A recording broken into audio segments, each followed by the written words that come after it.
কিরে তুই কেন ক্রিকেট খেলতে যাস? মন দিয়ে পড়াশোনা কর, কিছু একটা হতে পারবি। তুমি পড়াশোনা করে কি হয়েছে শুনি? তুমি যে সরোজের সাথে দেখা করতে যাচ্ছ সেটা আমি জানি। তুই তো সবই জেনে যাস, যাবি আমার সাথে? বল কিনে দেবে? সুন্দর।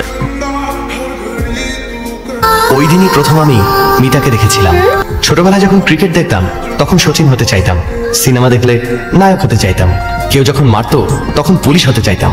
কিন্তু মিতাকে দেখার পর সেদিন থেকে আজ পর্যন্ত আমি ওর হাজবেন্ড হতে চাই। তোমরা যাও, আমি এখানেই ঠিক আছি। তোমার নাম কি? মিতা চক্রবর্তী। আর তোমার? রাজ, শ্রীরাজ।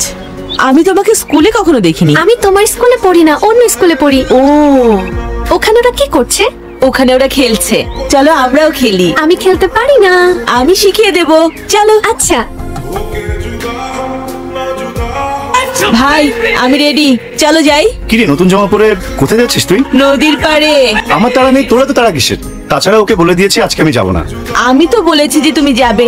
হ্যাঁ, এই চুপ কর বললাম। তুই তো বাংলা ঠিক মতো পড়তে পারিস না, আবার ইংলিশ মিডিয়ামে পড়তে চাস। আরে বাদ দাও না, যেখানে পড়তে চায় পড়তে দাও, ওর তো একটা পছন্দ আছে। হ্যাঁ, সবসময় তো ওর কথাই চলে, তাই না? এটাও চলবে। এবার চুপ কর। এই শোন, গুড মর্নিং বল। আমি কখনো টিচারকে গুড মর্নিং বলিনি, আর তোমাকে বলবো? পাগল কোথাকার। স্যার আসছেন। Good morning.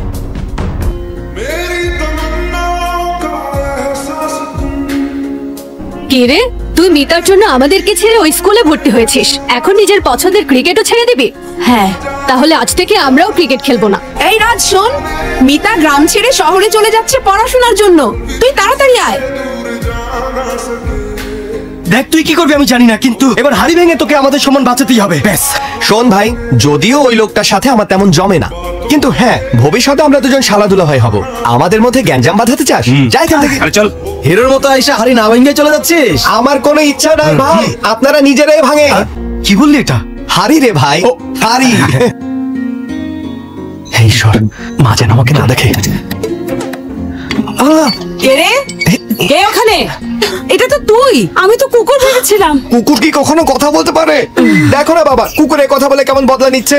হ্যাঁ বল, আমি তো ইচ্ছা করেই মেরেছি। তাতে কি? তোর থেকে যারা বয়সে ছোট, পড়াশোনা শেষ করে ডাক্তার ইঞ্জিনিয়ার হচ্ছে, আর তুই শুধু ইন্টার পাস করে এখানে সেখানে ঘুরে বেড়াস। লজ্জা করে না? শোনো, সিনেমাতেও হিরোরা প্রথমে পাশ করে বেকারি বসে থাকে, বিরতির পর বিজি হয়ে যায়। তাই না? তোকে আচ্ছা আমি হয়েছে, তুমি মারলেই কি ও এখন ডাক্তার ইঞ্জিনিয়ার হয়ে যাবে নাকি?